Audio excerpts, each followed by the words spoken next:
The year was 1881, and the world for Arthur Prescott had shrunk to the size of his failing homestead.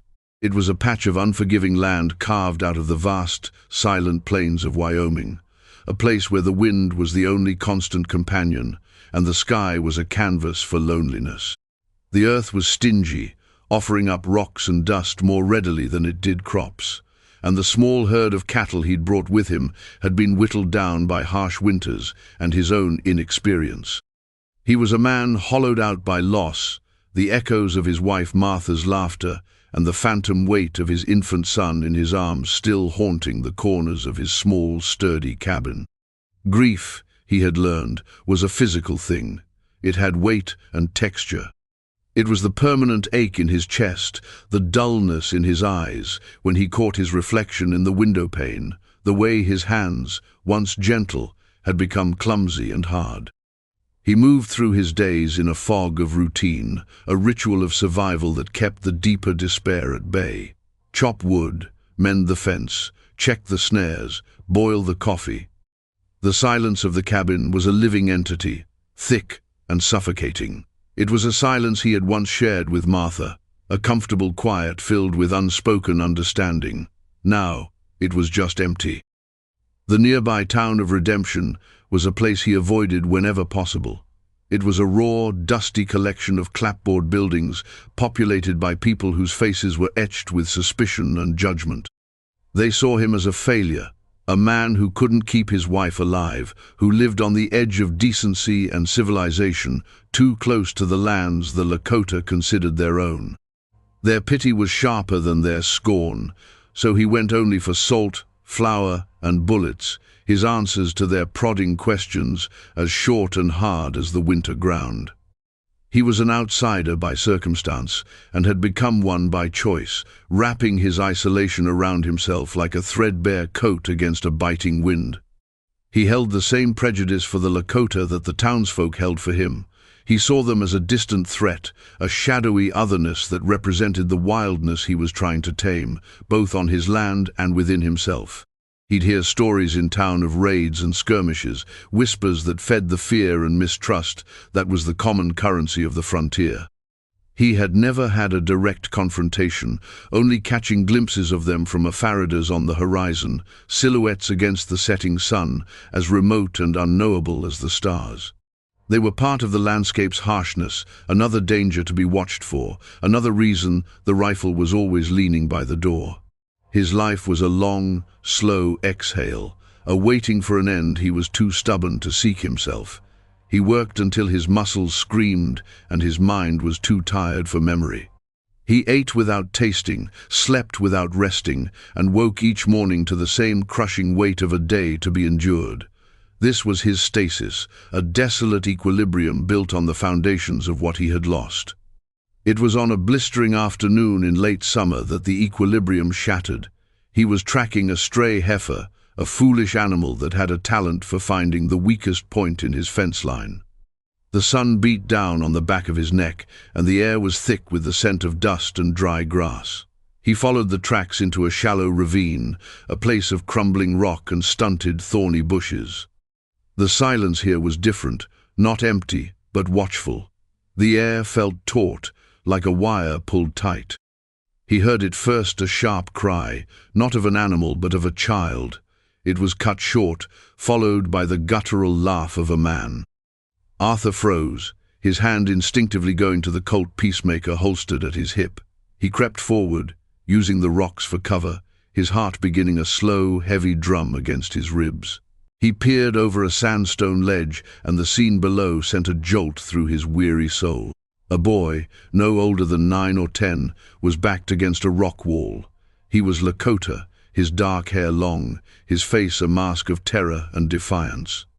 He held a small, crudely made knife, but it was no match for the two men advancing on him. They were white men, their faces coarse and unshaven, their clothes grimy with trail dust. They were not settlers, they were scavengers, the kind of men who preyed on the weak, their eyes glinting with a casual cruelty. A third man stood by their horses, holding a bow, an unusual weapon for a white man, likely stolen. "Look what we got here," one of the men sneered, his voice a gravelly rasp. "A little stray. Wonder what the chief would pay to get his boy back." The other man laughed. "Ain't gonna be nothing left to pay for by the time we're done." Arthur's mind raced. This was not his fight. This was the trouble he had spent years avoiding.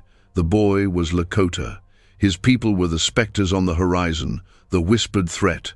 To interfere was to invite a world of pain, to kick a hornet's nest that could consume him and his small, fragile existence entirely. The smart thing, the sensible thing, was to back away slowly, to pretend he had seen nothing, to let the brutal calculus of the frontier play out. But then he saw the boy's eyes, wide with fear, yes, but also filled with a fierce, desperate courage that reminded him of someone else. Of Martha, facing her final sickness with a strength that had humbled him. In that instant, the boy ceased to be an abstract threat, a faceless native. He was just a child, cornered and alone. The hollow space inside Arthur, the part of him that had died with his family, ached with a sudden, sharp agony. To turn away now would not be survival. It would be a betrayal of the man he once was, the man Martha had loved. With a curse that was half prayer, half resignation, Arthur drew his pistol. He didn't issue a warning. Men like this didn't deserve one. He aimed for the first man, the one closest to the boy, and fired. The crack of the gunshot echoed off the ravine walls, a deafening intrusion into the tense silence. The man grunted, stumbling back with a look of pure shock, clutching a blossoming red stain on his shoulder. The second man reacted instantly, spinning around and drawing his own weapon. Arthur fired again, the bullet kicking up dust near the man's feet, forcing him to dive for cover. The boy, Chaitan, seized the moment of chaos. He darted sideways, scrambling up the rock face with the agility of a mountain cat. "Get him!" the wounded outlaw roared, his face contorted in pain and rage. The third man, the one with the bow, had already nocked an arrow. He was quick. The bowstring twanged, and Arthur felt a searing, white-hot pain rip through his left shoulder, just below the collarbone. The force of it staggered him. He gritted his teeth, the world narrowing to a pinprick of agony. He raised his Colt again, his arm trembling, and fired at the archer. The shot went wide. He had to get to the boy. He shoved himself away from the rock, ignoring the fire spreading through his shoulder. He scrambled towards Chaitan, who was now halfway up the side of the ravine. "Come on," he yelled, the words torn from his throat. Another arrow flew. This one struck him square in the back, just to the right of his spine. The impact drove the air from his lungs and sent him sprawling forward onto the dusty ground. A wave of nausea and blackness washed over him. He fought it, pushing himself up onto his hands and knees. He could hear the men shouting, advancing. He was a dead man. But Chaitan had not fled. He had stopped, looking down at Arthur with an expression that was no longer just fear. He scrambled back down a few feet, picked up a heavy rock, and hurled it with all his might. It struck the second outlaw in the side of the head. The man cried out and dropped to one knee, dazed. The act of courage, so small and so profound, gave Arthur a final surge of strength. He roared, a sound of pure, primal fury, and pushed himself to his feet. He lunged toward the wounded archer, using his body as a shield for the boy, and brought the heavy barrel of his pistol down on the man's head. The man collapsed in a heap. The first outlaw, his arm useless, looked from his downed companions to the wild-eyed, bleeding man in front of him. He saw the dying light in Arthur's eyes and knew it was the most dangerous kind. He backed away, turned, and fled, scrambling to his horse and riding off without a backward glance. Silence descended once more, broken only by Arthur's ragged, painful breaths and the groans of the outlaw Chaitan had hit. Arthur swayed on his feet. He looked at the boy, who was staring at him, his dark eyes wide and unblinking. Arthur tried to give him a reassuring nod, but the world was tilting violently. The archer stirred. Arthur knew he couldn't leave him there. He had to get the boy away. He gestured frantically with his good arm. "Go, run." He turned his back to the remaining threat, a deliberate act of protection, and started to half-drag, half-push Chaitan up and out of the ravine. That was when the third arrow hit. It struck him low in the back, near the first one, a sickening crunch of bone and sinew. The pain was absolute, a white oblivion that consumed everything. His legs gave out. He fell, his last conscious thought a silent apology to Martha for failing, yet again. He didn't know how long he was out. When consciousness returned, it was in fragmented shards of agony. He was being moved. Small hands were pulling at his shirt, trying to drag him. He opened his eyes and saw Chaitan, his face streaked with dirt and tears, straining to pull him by the arm. The boy was trying to save him. The absurdity of it, the sheer, impossible grit of the child, sparked something deep inside Arthur. He couldn't die here. He couldn't leave this boy alone with those men who might come back. He forced his body to respond, his muscles screaming in protest. He got his arms under him, then one leg. The world was a spinning vortex of pain, the shafts of the arrows in his back grinding with every movement. "My cabin," he gasped, the words tasting of blood and dust. He pointed vaguely in the direction of his homestead. The journey was a nightmare, a timeless, hallucinatory crawl through a landscape of torment. Chaitan stayed with him, a small, silent presence, sometimes pulling, sometimes pushing, his small hands surprisingly strong. He became Arthur's anchor, the one point of focus in a sea of pain. They moved yard by agonizing yard, Arthur lurching and falling, Chaitan helping him up, their shared ordeal forging a bond stronger than any words. By the time they stumbled into the clearing where his cabin stood, the sun was a bloody smear on the western horizon, and the sky was bruised into nightfall. Arthur collapsed just inside the doorway, the rough-hewn floorboards cool against his feverish cheek. The last of his strength was gone. He was a vessel filled only with pain. He could feel the hot, sticky wetness of blood soaking his back, the unnatural pressure of the arrow shafts against his insides. He drifted in and out of a delirious haze. Time became meaningless.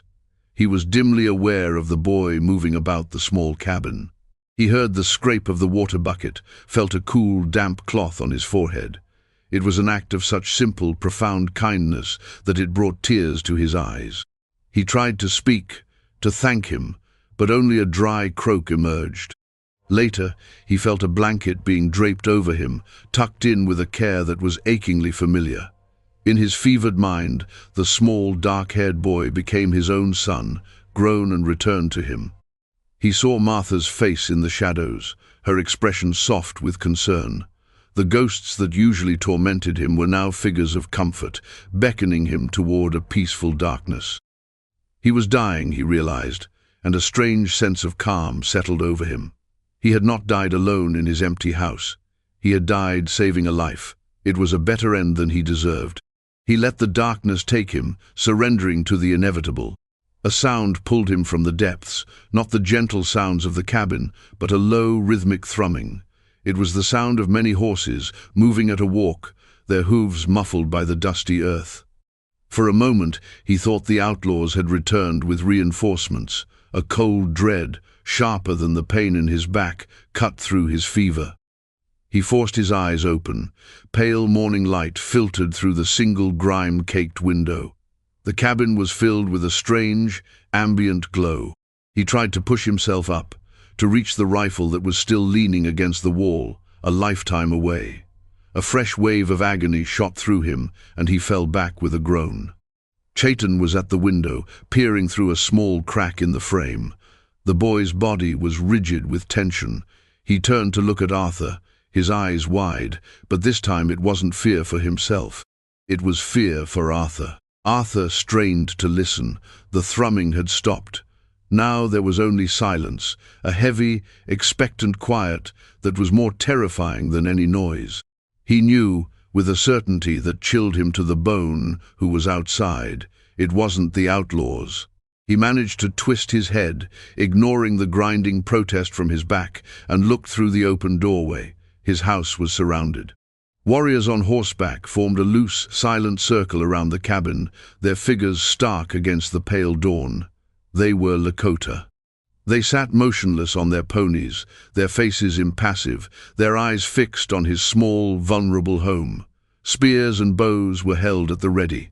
They were not here for a social call. This was it, the culmination of all his fears. They had found the boy here, with him, a wounded white man. They would see the blood, the state he was in, and assume the worst. They would believe he had kidnapped him, harmed him. His act of salvation would be seen as an act of war. The irony was so bitter, it felt like poison in his throat. He had saved the chief's son only to be killed by the chief. He closed his eyes, a profound weariness settling over him. He had no strength to fight, no voice to explain. He could only lie on his floor and wait for the end he had cheated the day before. He heard the creak of saddle leather, the soft thud of moccasins on the ground. They were dismounting. They were coming for him. The cabin door was pushed open wider. A tall, broad-shouldered man stood silhouetted against the morning light. He wore the eagle feather headdress of a chief, his face a stern, unreadable mask of authority. His eyes, dark and piercing, swept the room, taking in the scene with a chilling swiftness: the overturned stool, the bloodstains on the floor, the pale, broken man lying there, and finally, his son, standing protectively near the wounded man's head. This was the chief. This was Tashunka. Arthur braced himself for the killing blow. He met the chief's gaze, determined to show no fear, to hold on to this last shred of dignity. He had nothing left to lose. But the expected war cry never came. Instead, Chaitan ran forward, not away from Arthur, but toward his father. He spoke in a torrent of rapid Lakota, his voice high and urgent. He pointed at Arthur, then gestured wildly toward the ravine, mimicking the act of shooting a bow, the fall of a man. He pointed to the arrows still embedded in Arthur's back, his small hands tracing their trajectory. He then pointed to himself, tapped his chest, and made a gesture of safety, of protection. He ran back to Arthur's side, placing a small hand on his uninjured shoulder, looking up at his father with a look of desperate appeal. Tashunka's stern expression did not change, but a flicker of something, confusion perhaps, or re-evaluation, passed through his eyes. He took a step into the cabin, his movements deliberate and silent. 2 other warriors followed him in. He knelt beside Arthur, his gaze falling on the arrow shafts protruding from his back. The townsfolk and most settlers used rifles. Bows were the weapons of the tribes. But a warrior knew his own make, and he knew the make of his enemies. The chief reached out a hand, not to harm, but to examine. His fingers, surprisingly gentle, brushed against the fletching of the highest arrow. He studied the distinctive black and white feathers, the way they were bound with sinew. His eyes narrowed. These were not Lakota arrows. They were not Cheyenne or Crow. They belonged to a small band of renegades, white men and dispossessed natives who plagued native and settler alike, known for their particular brand of brutal scavenging. He looked from the arrows to his son, and then back to the pale, sweat-soaked face of the man on the floor. He saw not an aggressor, but a shield. The placement of the wounds, all in the back, told a clear story. This man had turned his back to the danger to protect the boy. He had taken the arrows meant for his son. Understanding dawned, slow and profound. The entire narrative he had prepared for of abduction, of violence, of righteous retribution crumbled into dust. What he saw was not a crime, but a sacrifice. An incomprehensible act of courage from a man he would have considered an enemy. Tashunka stood up. The silence in the cabin was so thick, Arthur could feel its weight pressing down on him. The chief turned and spoke a few quiet words in his language to the warriors behind him. One of them immediately turned and left the cabin, moving with purpose. Then Tashunka looked at Arthur. For the first time, the hardness in his eyes softened, replaced by something Arthur could not name. It was not pity. It was something deeper, a form of acknowledgement, of respect. He gave a short, almost imperceptible nod. It was not a gesture of forgiveness, for there was nothing to forgive. It was a gesture of debt. Arthur's world began to swim again, the edges blurring into grey. The relief was so immense, so unexpected, that it broke the last of his tenuous hold on consciousness. As he slipped back into the darkness, the last thing he was aware of was not the threat of death, but the strange, bewildering sensation of being safe. He woke to a world of soft sounds and gentle hands. The searing pain in his back had been replaced by a deep, throbbing ache, but it was distant, muted. He was no longer on the hard floor. He was in his own bed, the familiar lumpy mattress, a cradle of impossible comfort. The scent of herbs and something clean, like boiled linen, filled the air. He opened his eyes. A woman was sitting on a stool beside his bed. She was older, her face a beautiful map of wrinkles, her dark hair streaked with silver and tied back in a neat braid. She met his gaze with calm, intelligent eyes. This must be Winona, the healer Tashunka had sent for. She was grinding herbs in a small stone bowl, her movements practiced and serene. She saw he was awake and offered a small, reassuring smile. She gestured to his back, then held up a small leather pouch. It was a silent explanation. She had treated him. She had given him something for the pain. Arthur realized with a jolt that the arrows were gone. They had been removed. The thought of the process made a cold sweat break out on his forehead, and he was profoundly grateful he had been unconscious for it. He tried to say thank you, but his throat was dry as dust. Winona seemed to understand. She picked up a cup of water from the small table by his bed and held it to his lips, supporting his head with her free hand. The water was cool and clean, the most wonderful thing he had ever tasted.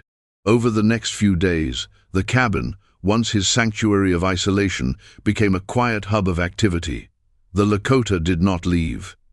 They made a small, temporary camp, a respectful distance away, in a copse of cottonwood trees by the creek. They did not intrude, but their presence was a constant, comforting weight on the landscape. It was a guard, he realized. They were protecting him, protecting the man who had protected their chief's son. Winona became his constant caretaker. She cleaned and dressed his wounds daily, her touch firm but gentle. She brewed foul-smelling but effective herbal teas that eased the fever and dulled the pain. They communicated through a simple language of gestures and expressions. He learned that a nod from her was high praise for his healing, a slight frown, a caution against moving too much. In her quiet competence, he found a sense of peace he had not known in years. He was forced to be vulnerable, to accept help, and in that surrender, a part of the hard shell around his heart began to crack. Chaitan was his other regular visitor. The boy would appear at the door each morning, a silent sentinel. At first, he would just stand there, watching. Then, he grew bolder. He started coming inside, sitting on the floor by Arthur's bed, sometimes carving a piece of wood with the small knife Arthur had seen him wield in the ravine, sometimes just watching Winona work. One afternoon, Chaitan brought him a gift. It was a handful of wild berries, tart and sweet, held out in his small, cupped hands. Arthur took them, his own large, clumsy hand brushing the boy's.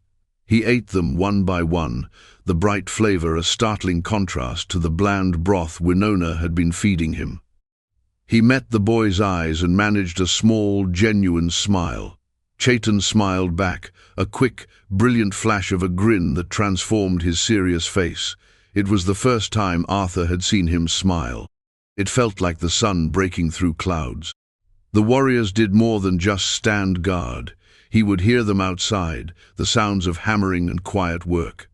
When he was finally strong enough for Winona to help him to the doorway, he saw what they had done. The section of fence the stray heifer had broken, the very reason he had been out in the ravine, had been meticulously repaired, stronger than before. A small stack of firewood, neatly cut and seasoned, was piled by his door. They were repaying their debt, not with words, but with actions, in a language he understood far better.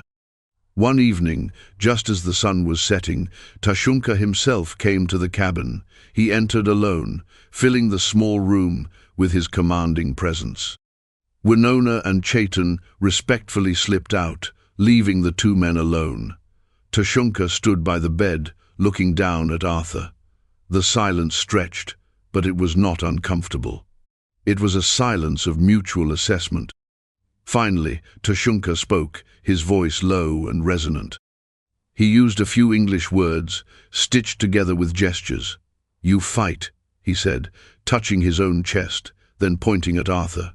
"Good heart." He then held up his hand, indicating the 3 arrows his men had recovered after removing them from Arthur's back. He laid them on the blanket beside Arthur. Then he placed something else beside them, a single perfect eagle feather, its tip dyed a deep red, a mark of the highest honor, a symbol of a life debt paid. Arthur looked from the feather to the chief's proud, weathered face. He felt a lump form in his throat. He had spent years seeing these people as a faceless threat, a part of the wilderness to be feared. Now, their leader stood in his home, honoring him. The prejudice he had carried, inherited from the fearful chatter of the town, felt like a fool's burden. He reached out and touched the feather, his fingers tracing its delicate structure. "Your son," Arthur said, his voice still rough from disuse. "He is brave." He pointed to his own heart. "He has a good heart." A rare smile touched Tashunka's lips. He understood. He placed a hand on his own chest, then on Arthur's, a gesture of shared fatherhood, of a bond forged in violence and sealed in gratitude. Then, as silently as he had come, he turned and left. The tribe departed the next morning at dawn. Arthur watched from his bed as they broke camp, their movements efficient and graceful. They melted back into the landscape as if they had never been there, leaving behind only the repaired fence, the pile of wood, and the profound silence they had filled. Weeks turned into a month. Arthur slowly regained his strength. The wounds on his back healed into thick, ropey scars, a permanent reminder of the day his life had changed course. He moved with a new deliberation, a stiffness that would likely never leave him, but the hollowness inside him, the vast, empty space left by his grief, had begun to fill. It was no longer an abyss of despair. It was being filled with the memory of unexpected kindness, of a boy's courage and a chief's honor. He started working his land again, but something was different. The silence of the homestead was no longer oppressive. It was peaceful. The land, once his adversary, now felt like a partner in his healing. He found he no longer looked at the horizon with fear, but with a sense of anticipation. One cool autumn afternoon, as he was splitting wood, he felt that familiar sensation of being watched. He looked up toward the low ridge that overlooked his property. A lone figure on a pony stood there, a small silhouette against the vast blue sky. It was Chaitan. The boy raised a hand in a slow, deliberate wave. Arthur stopped what he was doing, leaned his axe against the chopping block, and raised his own hand in return. A smile, easy and unburdened, touched his lips. The boy was his guardian, his connection to a world he had never sought to understand. The grief for Martha and his son would always be a part of him, a quiet ache beneath the surface, but it was no longer the whole of him. He was no longer just the man who had lost everything. He was the man who had been given a second chance, not by the people of his own town, but by a people he had been taught to fear. He was Arthur Prescott. He was the man with 3 scars on his back and an eagle feather on his mantelpiece, and for the first time in a very long time, he was not alone. His home was no longer just a cabin on a desolate plot of land. It was a point on a map connected by an invisible thread of honor and respect to a people who rode the wind.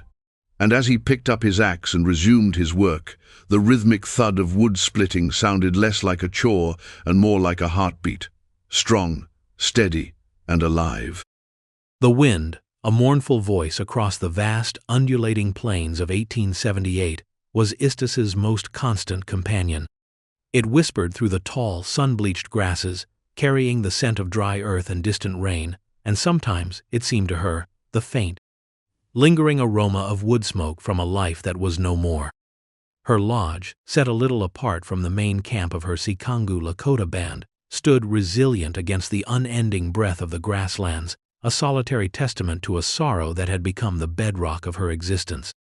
Winter was loosening its grip, but the chill lingered in the mornings, a mirror to the coldness that had settled deep within her since the day Tashunka and the other warriors had returned without her husband, Mato, his spirit released on a southern raid against the Comanche.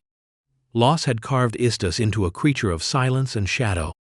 Before, laughter had come easily, her hands quick to bead intricate patterns, her voice one of the strongest in the women's chorus during celebrations. Now, her movements were deliberate, economical, her words few. She performed her tasks, scraping hides, gathering roots and berries, mending, with a competence that brooked no argument, yet her eyes, dark and deep-set, held a permanent distance, as if looking at something far beyond the horizon, something only she could see. The other women, once her friends, now offered pitying glances and hesitant courtesies, their kindness a barrier she could not or would not breach. She was a reminder of what could be lost, a living embodiment of grief, and her quiet sorrow made them uneasy. So she kept to herself, her heart a frozen pond where only the faintest ripples of memory disturbed the ice. Her routine was the rhythm of survival, each day a repetition of the last. She rose before the sun, the air sharp and clean in her lungs, and walked to the creek, its waters still frigid from the mountain snowmelt. She gathered firewood, tended her small snares, processed what little game she caught or what was shared with her out of tribal obligation. The vastness of the land, which once had filled her with a sense of belonging, now often felt like an oppressive weight, emphasizing her solitude. The Paha Sapa, the sacred Black Hills, loomed in the distance, their dark slopes a promise of spiritual solace she no longer felt worthy to seek. She was adrift, a canoe without a paddler, moving only where the currents of necessity dictated. One late afternoon, as a sky bruised into shades of purple and orange threatened an early twilight, Istus was checking a line of snares she had set along a game trail that wound through a dense copse of cottonwoods, a place rarely frequented by others. The wind was picking up, carrying with it the metallic tang of an approaching storm. A rabbit, its neck broken cleanly, lay in the first snare. As she knelt to retrieve it, a sound, faint and guttural, reached her ears, nearly lost in the rising moan of the wind. It was not the sound of any animal she knew. Her hand instinctively went to the knife at her belt. She moved with the caution of a doe, her senses straining. The sound came again, a pained exhalation, followed by a low curse in a language that was not Lakota, yet chillingly familiar. It was the tongue of the Comanche, the very people who had stolen her husband, the people her heart had been taught to despise with a cold, enduring fury. Hidden by a thicket of wild plums, she saw him. He lay sprawled at the base of a large, weathered rock, half concealed by fallen leaves and encroaching shadows. One leg was twisted at an unnatural angle, dark blood staining his buckskin legging and pooling on the thirsty earth beneath. His chest rose and fell in shallow, ragged breaths. His face, contorted in pain, was daubed with faded war paint, his black hair matted with sweat and dirt. A broken bow lay near one outstretched hand, and an empty quiver was flung further away. He was young, perhaps a few summers older than Mato had been, lean and powerfully built despite his obvious suffering. An enemy, helpless. Istus's heart hammered against her ribs, a wild drumbeat of fear, hatred, and a bewildering, unwelcome flicker of something else, a reluctant stirring of the healer's instinct that had once been a strong part of her. He was Comanche. He was the reason Mato was gone. Every fiber of her being screamed to leave him, to let the storm and his wounds claim him, a just retribution. She could turn, walk away, and no one would ever know. It would be an easy vengeance. But as she watched, a tremor ran through his body, and a low moan escaped his lips, a sound of pure animalistic agony that transcended tribal hatred. It was the sound of a human being in torment. Her feet remained rooted to the ground. The wind howled like a thing grieving, whipping her hair across her face, stinging her eyes. Mato's face, laughing and vibrant, flashed in her mind, and then, inexplicably, the face of her own brother when he had fallen from a horse as a child, his small face pale with pain until she had reached him. He shifted, his eyes cracking open, glazed with fever but still holding a spark of warrior's defiance as they met hers. There was no plea in them, only a raw awareness of his predicament. and perhaps a resignation to his fate at the hands of a Lakota woman. For a long moment, they stared at each other, the dying light and the rising wind their only witnesses. The storm was about to break. The first fat raindrops began to fall, cold and heavy. Istis made a decision then, one that seemed to rise from a place deeper than conscious thought, a place where grief and hatred had not entirely extinguished an older, more fundamental humanity. She straightened, her face unreadable. Slowly, deliberately, she unslung the water skin from her shoulder and walked towards him. The Comanche warrior watched her approach, his hand inching towards a knife sheathed at his hip, his movement weak but determined. Istis stopped a few feet away, holding out the water skin. "Pa," she said, using a Comanche word for water she had learned from captives long ago, her voice rusty from disuse.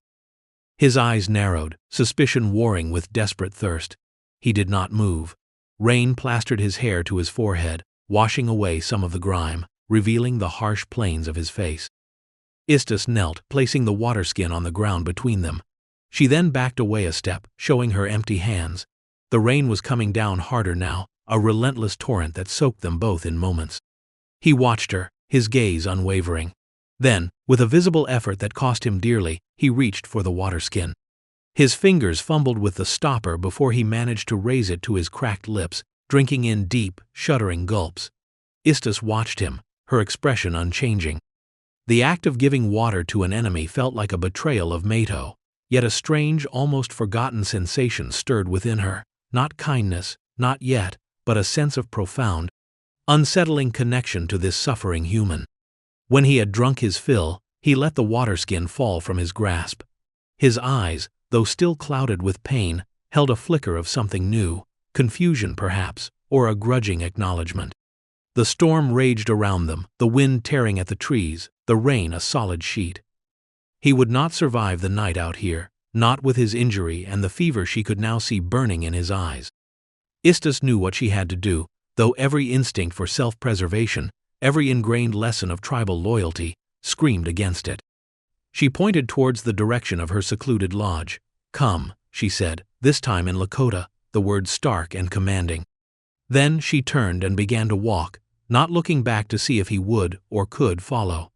She knew the struggle it would cost him, the agony of moving with that shattered leg. Part of her, the grieving widow, almost hoped he would fail. But another part, the woman who had once known compassion, walked on, leading the way into the deepening, storm-lashed darkness.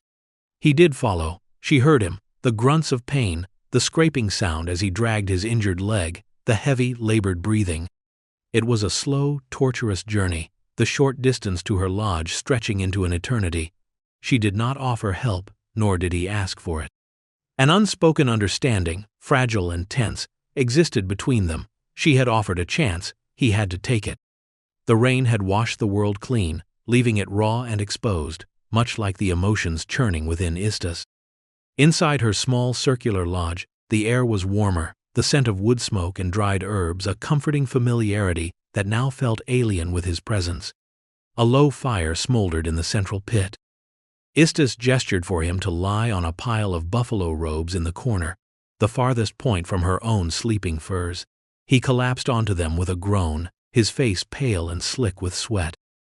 For the next several days, a strange, silent rhythm established itself within the confines of the lodge. Istis tended to his wound with the practiced skill her grandmother had taught her. She cleaned it, applied a poultice of chewed willow bark and yarrow to draw out the fever and infection, and bound it tightly with strips of clean hide. His leg was badly broken, the bone splintered. She did her best to set it, the act causing him to cry out, a raw, choked sound that he quickly suppressed, his jaw clenched, sweat beading on his brow. During these ministrations, neither spoke. His eyes, dark and intense, followed her every move, filled with a mixture of pain, suspicion, and a dawning, reluctant awareness of her care. She cooked for him, simple broths and roasted rabbit, leaving the food near him without a word. He ate, slowly at first, then with the hunger of a man starved. She kept the fire going, fetched water, and went about her daily chores, always conscious of his presence, a dangerous, unpredictable element in her solitary world. The silence in the lodge was thick, broken only by the crackle of the fire, his occasional pained sighs, or the rustle of her movements. She found herself observing him, the way his strong hands lay limp at his sides, the harsh lines of his face softening slightly in sleep, the way his gaze sometimes drifted to the smoke hole, as if longing for the open sky. He was a Comanche, a Num, the enemy. She reminded herself of this constantly. She saw Mato's face in the flames, heard his laughter in the wind. Yet the man lying on her robes was not a faceless warrior from a hated tribe. He was an individual, breathing, suffering, dependent on her for his very survival. The boundaries of her hatred, once so clear and sharp, began to blur, like watercolors left in the rain. One evening, after she had redressed his wound, he spoke. His voice was raspy, weak, but the Lakota words were surprisingly clear. "Why?" Istus paused, her back to him as she washed her hands in a wooden bowl. She did not turn. The question hung in the air, heavy with unspoken implications. Why save an enemy? Why risk her own safety, her standing with her people? She had no easy answer, not even for herself. "The storm," she said finally, her voice low. "No one should die alone in a storm." He was silent for a long moment. Then, "My name is Moketavato." Istus did not offer her own name in return. Acknowledgement of his identity was one thing. Sharing hers felt like a step too far, a bridge she was not yet ready to cross. But a name, spoken aloud, had power. He was no longer just the Comanche, he was Moketavato, a person. Slowly, cautiously, the wall of silence between them began to crack. Moketavato, as his strength returned in small increments, would watch her work, his eyes thoughtful. Sometimes he would ask a simple question in Lakota about what she was doing, or comment on the weather. Istus would answer tersely, yet she found herself listening for his voice, a strange counterpoint to the familiar sounds of her solitude. She learned that he had been separated from his raiding party during a skirmish with a Pawnee hunting group, further south than his people usually ventured. His horse had been killed, and he had been trying to make his way back to his own territory, already injured, when he had fallen and broken his leg badly. He spoke little of his own tribe, or the reasons for the raid, and Istus did not ask. Their truce was too fragile for such questions. One afternoon, while Istus was outside mending a fishing net by the creek, a shadow fell over her. She looked up, startled, to see Moketavato standing at the entrance of the lodge, supporting himself with a sturdy branch he had fashioned into a crutch. It was the first time he had ventured outside on his own. He looked gaunt, but his eyes were clearer, the fever gone. He watched her for a moment. Then his gaze swept over the small, sun-dappled clearing, the whispering cottonwoods, the creek chuckling over stones. A look of longing, almost of pain, crossed his face. "It is good land," he said, his voice quiet, "peaceful." Istus nodded, her throat tight. It was peaceful, or it had been. "Your leg," she said, her tone sharper than she intended. "You should not be standing on it." He gave a wry, almost boyish grin, a startling expression on his usually stern face. "It heals. You are a good healer." He paused. "My people have healers. But perhaps not as patient with an enemy." The unspoken acknowledgement of her actions hung between them. Istus looked away, her fingers fumbling with the net. She felt a warmth spread through her chest, an unfamiliar sensation that was almost painful in its intensity. It was the first time in a long, long while that she had felt anything other than grief, or a dull ache of loneliness. As the days turned into weeks, Moketavato's leg began to mend. He started to help with small tasks around the lodge, whittling arrow shafts from willow branches Istus brought him, using his good hand to help her grind corn. His presence no longer a source of constant tension, but a quiet, almost comfortable familiarity. They spoke more, sharing stories of childhood, of hunts, of the beauty of their respective lands, carefully avoiding the areas of conflict that lay like a chasm between their peoples. Istus found herself listening to his tales of the vast, arid plains of Comancheria, so different from her own wooded homeland, and seeing in his eyes a love for his place that mirrored her own. She spoke of the Paha Sapa, of the buffalo hunts, of the winter storytelling. In these moments, they were not Lakota and Comanche, they were simply two people, finding common ground in a world determined to keep them apart. She taught him more Lakota words, and he, in turn, taught her phrases in his Num Nu Tsa. Laughter, a sound Istus thought had died within her, sometimes echoed softly in the small lodge, tentative at first, then more confident. It was a fragile peace, a stolen interlude, and both of them knew it could not last. The world outside her secluded clearing continued its relentless march. One morning, the sound of approaching horses shattered their quiet routine. Istus's heart leaped into her throat. She motioned urgently for Mokitavato to stay hidden inside the lodge, grabbing a discarded hide to throw over him. He moved quickly, without question, his face instantly reverting to the grim alertness of a warrior. Peeking through a small gap in the lodge flap, Istus saw them, a party of Lakota warriors, led by Tashunka himself. Tashunka, her late husband's close friend, his face now a mask of stern duty. They were heavily armed, their horses lathered, their eyes scanning the terrain with grim purpose. Her blood ran cold. Tashunka reined in his horse a short distance from her lodge, his gaze sweeping over it. Kangi, another warrior she knew well, pointed towards the faint wisps of smoke rising from her fire pit. "Istus," Tashunka called out, his voice carrying clearly. "Come out. We need to speak with you." Her mind raced. Had someone seen something? Had word of a strange man in her lodge somehow reached the main camp? She took a deep breath, schooling her features into an expression of mild inquiry, and stepped out into the sunlight, shielding her eyes as if just disturbed from her work. "Tashunka, Kangi, what brings you so far from the village?" she asked, her voice remarkably steady. Tashunka's eyes, keen and piercing, studied her face. "We are hunting Istus, Comanche, a war party broken and scattered. They raided a Cheyenne camp to the south, allies of ours, then dared to cross into our lands, killing 2 of our hunters near the Broken Antler Creek." Istus felt a chill despite the warmth of the sun. Broken Antler Creek was not far from where she had found Mokitavato. "Comanche," she repeated, her voice carefully neutral. "I have seen no one."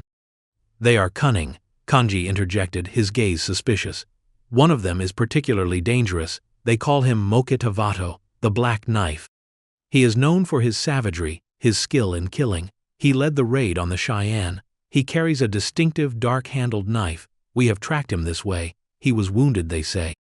Istus's world tilted. Mokitavato, Black Knife, the man whose leg she had mended, whose story she had listened to, whose laughter had tentatively bloomed in her lodge. The blood drained from her face, though she fought to keep her composure. She remembered the dark-handled knife she had seen at his belt when she first found him, the one she had carefully moved out of his reach while he was delirious with fever. It was tucked away now, hidden beneath a pile of firewood. "A dangerous man," Tashunka affirmed, his eyes never leaving hers. "He is an affront to our people, Istus, an affront to Mato's memory. We must find him. Have you seen any sign? Any stranger? Any tracks that are not your own?" Her heart thudded painfully. This was the moment. She could tell them. She could point to the lodge, and they would drag him out. It would be justice, the justice her tribe demanded, the justice her own grief had once craved. Mato's face swam before her eyes, his bright smile. But then another face appeared. Mokitavato's, his eyes filled with a dawning trust as she tended his wounds, his quiet laughter as he tried to pronounce a difficult Lakota word. She met Tashunka's gaze, her own clear and unwavering. "I have seen nothing, Tashunka," she said, the lie tasting like ash in her mouth. "Only the usual game trails. The wind has been strong, it erases tracks quickly." She gestured vaguely to the west. "Perhaps he went towards the rough country by the Redwater River. It is easy to get lost there." Tashunka continued to stare at her for a long, unsettling moment, his expression unreadable. Istus held her breath, convinced he could see the truth in her eyes, hear the frantic beating of her heart. Kangi still looked unconvinced, his gaze lingering on her lodge. Then Tashunka slowly nodded. "How? It is possible. We will search there." He gathered his reins. "Be careful, Istus. These are desperate men. If you see anything, send word immediately." "I will," she promised, her voice a little too tight. The warriors wheeled their horses and galloped away, their forms receding into the vastness of the prairie. Istus stood frozen until they were mere specks in the distance. Then she sagged against the lodge frame, her legs trembling. The silence that descended was profound, broken only by the chirping of crickets, suddenly loud in the stillness. She turned and re-entered the lodge. Mokitavato was sitting up, the hide cast aside, his face grim. He had heard everything. The dark-handled knife was in his hand. "Black knife," she whispered, the name feeling alien on her tongue, yet horribly familiar. "They are hunting you." He met her gaze, his own dark and troubled. "It is a name given by my enemies," he said quietly, "not by my people." He paused, his eyes searching hers. "You lied for me, to your own kin, to the friend of your husband." Istis sank onto her sleeping furs, her head in her hands. The weight of her deception, the enormity of what she had done, pressed down on her. She had sheltered and healed the man her tribe considered their most wanted enemy, a man accused of savagery, a man whose actions had likely contributed to the ongoing strife that had cost her motto. The irony was a bitter draught. "You must go," she said, her voice hollow. "They will search this area again, if they find you here." She didn't need to finish the sentence. Mokitavato nodded slowly. "I know." He looked down at his mended leg, then back at her. "I owe you my life, Istis." He spoke her name for the first time, the sound soft, almost a caress. "More than once." "It seems I have a habit of helping those I should not," she said, a humorless smile touching her lips. The image of Mato, betrayed by her actions, warred with the image of Mokitavato, the man, no longer just the Comanche. "The Redwater River," he said, recalling her words to Tashunka. "Is it truly rough country?" "Yes," she confirmed, "but it leads away from Lakota lands towards the south. If you can reach it, you might find a way back to your people." She knew the risks. If he was caught, and it was discovered she had helped him, her own fate would be sealed. Ostracism would be the least of it. They spent the rest of the day in tense preparation. Istis packed a small bundle for him, dried meat, a water skin, the last of her healing herbs, and flint and steel. She gave him back his knife. As dusk began to settle, painting the sky in fiery hues, she led him to the edge of the cottonwood grove, pointing him south. "Follow the creek bed as long as you can," she instructed, her voice low and urgent. "It will offer some cover. Stay off the open plains until you are well away from here. The moon will be bright tonight. Use the shadows." Mokitavato stood before her, leaning on his makeshift crutch, his tall frame silhouetted against the fading light. He reached out, his fingers brushing her arm, a touch that sent an unexpected shiver through her. "Istis," he began, his voice thick with an emotion she couldn't name. He seemed to struggle for words. There is no way to thank you that is enough. You have shown me a kindness I did not deserve, from a people I have wronged." "Go, Mokitavato," she urged, her own voice unsteady. "Before they return, before I change my mind." But she knew she wouldn't. The choice had been made. He held her gaze for a moment longer, a silent message passing between them, of gratitude, of regret, of a connection forged in secrecy and danger. Then he turned and melted into the growing darkness, his form quickly swallowed by the shadows. Istis watched until she could no longer see or hear him, a profound ache in her chest. She returned to her empty lodge, the silence now deafening. The place where he had lain was just a pile of furs, yet his presence lingered, an invisible imprint on the small space. She sat by the dying fire, the weight of her actions settling upon her. She had saved an enemy, a wanted man, the Black Knife. She had betrayed her husband's memory, her tribe's trust. Or had she? In the days that followed, Istis lived in a state of heightened anxiety, expecting Tashunka's return at any moment. The warriors did pass by again, their faces grim, their hunt unsuccessful. Tashunka questioned her once more, his eyes sharp, but Istis held to her story, her outward calm belying the turmoil within.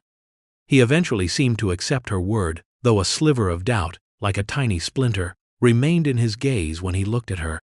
News eventually filtered back to the main camp, carried by returning hunters and scouts. Mokitavato, the notorious Comanche war leader, had indeed escaped. Some reports said he had been seen far to the south, limping but alive, making his way back towards Comancheria. The warriors spoke of him with renewed anger and frustration, vowing to find him should he ever dare show his face in Lakota territory again. They spoke of the cunning and luck of the Black Knife. Istis listened to these reports in silence, her heart a tangled knot of emotions, relief that he was safe, fear of discovery, and a strange quiet sense of, not pride, but something akin to it. She had made a choice based not on tribal allegiance or thirst for vengeance, but on a deeper, more personal conviction. In saving Mokitavato, she had, in some paradoxical way, begun to save herself from the suffocating grip of her grief. Life in her small, isolated lodge resumed its familiar cadence, yet everything was different. The wind still whispered its mournful songs, but now Istas heard other voices in it too, echoes of Mokitavato's quiet words, his tentative laughter. The solitude no longer felt as oppressive. A small seed of connection, however improbable and dangerous, had taken root in the barren landscape of her heart. She never saw Mokitavato again. Sometimes, when she looked south towards the hazy horizon, she wondered if he thought of her, the Lakota woman who had sheltered him. She wondered if he was still the Black Knife, or if their brief, stolen time together had changed him, even in some small way, as it had undeniably changed her. The full weight of who he was, the most wanted enemy of her people, settled upon her not as a burden of guilt, but as a complex truth. He was that, yes. But he was also the man who had looked at her with gratitude in his eyes, who had shared stories and quiet laughter in the confines of her lodge, who had shown her that even across the deepest divides of hatred and war, humanity could persist.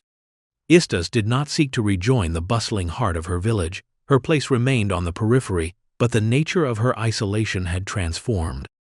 It was no longer a retreat born of sorrow, but a space of quiet contemplation, of a resilience she hadn't known she possessed. She had faced her own prejudices, her own desire for vengeance, and had chosen a different path. The wound of Mato's loss remained, a scar that would always be part of her, but it no longer defined her entirely. She continued to live by the creek, the seasons turning, the land her steadfast companion.